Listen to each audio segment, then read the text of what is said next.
جن لوگوں کو اللہ پاک نے مال دیا ہے وہ اپنے مال کا کچھ حصہ، جب سے میں نے یہ حدیث پڑھی ہے کہ معراج کی شب نبی پاک علیہ السلام نے جب جنتی محلات کا مشاہدہ فرمایا تو وہاں نبی پاک علیہ السلام نے دیکھا کہ قرضے کا ثواب وہ 18 گنا اور صدقے کا 10 گنا. تو اس کی وجہ بھی بتائی گئی کہ علماء نے لکھی کہ قرض صدقہ تو بعض اوقات بہت سارے لوگ مانگ رہے ہوتے جو ضرورت مند نہیں بھی ہوتے، قرضہ عموماً ضرورت مند ہی مانگ رہا ہوتا ہے. تو قرضہ اپنے مال کا ایک پورشن رکھیں. آپ کے مثال کے طور پہ سیدی اعلیٰ حضرت امام علیہ سنت نے ایک بڑا پیارا اپنا طریقہ کار بتایا کہ مجھے روزانہ اتنے روپے صدقہ کرنے کا ثواب ملتا ہے. تو لوگوں نے پوچھا اتنے پیسے آپ روز صدقہ کرتے ہیں؟ تو پھر فرمایا کہ حدیث پاک کے مضمون کے مطابق جب بندہ کسی کو قرضہ دیتا ہے تو جتنے دن کے لیے وہ قرضہ دیتا ہے، مثال کے طور پہ کسی نے 1 لاکھ روپے کسی کو 2 مہینے کے لیے دیے، اب اسے روزانہ 1 لاکھ روپے صدقہ کرنے کا ثواب ملے گا. 2 مہینے بعد پیسے بھی آ گئے، 60 لاکھ صدقہ کرنے کا ثواب بھی مل گیا 2 مہینے کا. اور اگر کوئی اس پیسے کو ٹائم پہ نہ دے سکا اور آپ نے اسے اور ٹائم دے دیا تو اب یہ ثواب ڈبل ہو جائے گا، اب روز کے 2 لاکھ روپے صدقہ کرنے کا ثواب مل گیا.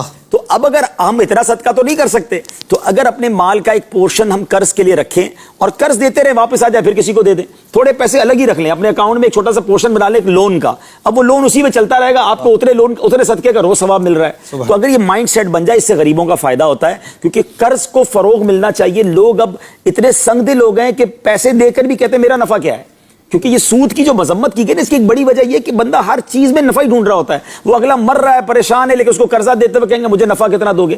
تو یہ نہیں ہونا چاہیے، قرض کا ایک پورشن ضرور ہونا چاہیے. اور پھر دوسری بات دیکھیں، اسلام اتنا کمپلیٹ ریلیجن ہے کہ اتنا پیارا مذہب ہے کہ دینے والے کو کہا کہ نرمی کرو، قرض دو، ثواب ملے گا، اور لینے والے سے کہا کہ جب وقت پورا ہو جائے تو لوٹاؤ، نہیں لوٹاؤ گے تو گناہ شروع ہو جائیں گے، روزانہ گناہوں کا میٹر ہوگا. وہاں جو بڑی خطرناک ایک انداز ہے کہ لیتے وقت انداز اور ہوتا ہے، منتیں ہوتی ہیں، سماجتیں ہوتی ہیں، اس کے بعد ایسے غائب ہوتے ہیں کہ نہ فون اٹھاتے ہیں نہ جواب دیتے ہیں، پوچھو تو برا لگ جاتا ہے. تو یہ نہیں ہونا چاہیے. اگر میں آپ کو ایک مشورہ دیتا ہوں، انسان ہے، پریشانی ہو جاتی ہے، آپ نے کسی سے قرض لیا نا، وقت آ گیا ہے اور آپ کے پاس نہیں ہے، آپ اگنور نہ کریں، فون نہ اٹھانا چھوڑ دیں، بلکہ آپ خود چلے جائیں اس کے پاس کہ بھائی آپ کا ٹائم ہو گیا ہے، مجھے دینا تھا، میں پریشان ہوں، مجھے تھوڑا اور ٹائم دے دیں، میں تھوڑے تھوڑے کر کے دے دوں گا. وقت مانگے، فیس کریں.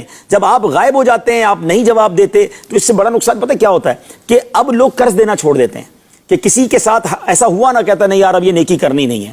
تو یہ نہ کریں. آپ کے غلط ایٹیٹیوڈ کی وجہ سے قرض دینے والے بھی لوگ پیچھے ہٹ جاتے ہیں. تو یہ نیکی ہے، قرض دیا کریں.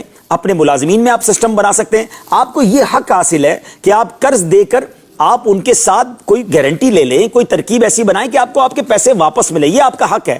آپ میں سے مثال کے طور پہ ملازمین ہوتے ہیں، آپ کے پاس جتنا بجٹ ہے آپ اپنے ملازمین کو دیں، ان کی تنخواہ سے آپ قسطوں میں لے سکتے ہیں، لیکن اس کا ثواب بہت زیادہ ہے.